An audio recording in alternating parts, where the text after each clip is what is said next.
சபரிமலையில் மாயமான தங்கம். அடுத்தடுத்து சிக்கும் தேவசம் போர்டு அதிகாரிகள். நடந்தது என்ன? சபரிமலை ஐயப்பன் கோயிலின் வெளியே 12 துவாரபாலகர் சாமி சிலை உள்ளது. இந்த சிலையில் தங்க முலாம் பூசப்பட்ட கவசங்கள் பொருத்தப்பட்டு இருந்தது. கடந்த 1999ஆம் ஆண்டு வடிவமைக்கப்பட்ட சிலையின் கவசம் பொலிவு இழந்ததால் கவசத்தை புதுப்பிக்க நடவடிக்கை எடுக்கப்பட்டது.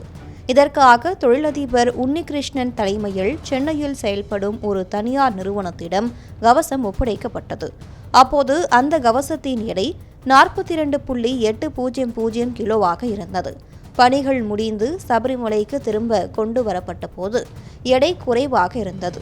இது தொடர்பாக கேரள உயர்நீதிமன்றம் தாமாக முன்வந்து வழக்கு பதிவு செய்து விசாரித்தது. அப்போது தங்க முலாம் பூசப்பட்ட கவசங்கள் எடை குறைந்த விவகாரத்தை விசாரிக்க திருவிதாங்கூர் தேவசம் போர்டு ஊழல் தடுப்பு பிரிவு குழுவுக்கு உத்தரவிட்டது. இதன் மீதான விசாரணை நடைபெற்று வருகிறது. இந்த நிலையில் தற்போது ஐயப்பன் கோவில் சன்னிதானத்தில் உள்ள 2 துவாரபாலகர் சிலைகளிலிருந்து சுமார் 4 கிலோ தங்கம் மாயமானதாக புகார் எழுந்தது கடும் அதிர்வலைகளை ஏற்படுத்தியுள்ளது.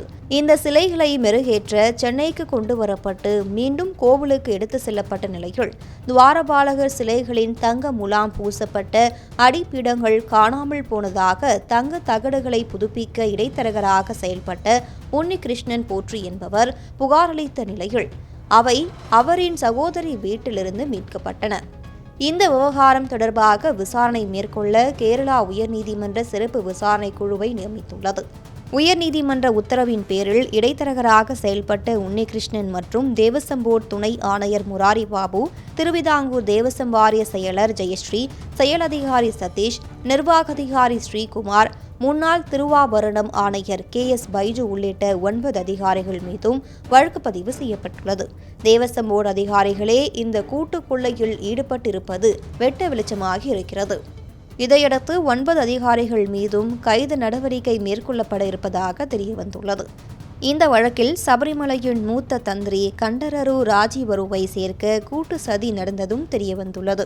சபரிமலையில் தங்கம் திருடப்பட்ட விவகாரத்தில் அமலாக்கத்துறை விசாரணை நடத்த முடிவு செய்துள்ளதாக கூறப்படுகிறது. இந்த தகடுகள் சென்னையில் உள்ள ஸ்மார்ட் கிரியேஷன்ஸ் என்ற நிறுவனத்திற்கு எடுத்து செல்லப்பட்டு 49 நாட்களுக்கு பிறகு மீண்டும் சபரிமலைக்கு கொண்டுவரப்பட்டுள்ளது. எனவே அதிகாரிகள் இதனை தனியாக செய்திருக்க வாய்ப்பில்லை என்பதால் வாரிய உறுப்பினர்களின் கூட்டு சதி இருந்ததா என்பது குறித்தும் விசாரிக்க வேண்டும் என விசாரணை அறிக்கையில் தெரிவிக்கப்பட்டுள்ளது. சபரிமலையில் தங்கம் மாயமான விவகாரம் ஆளும் கட்சிக்கு மிகப்பெரிய அழுத்தத்தை கொடுத்துள்ளது.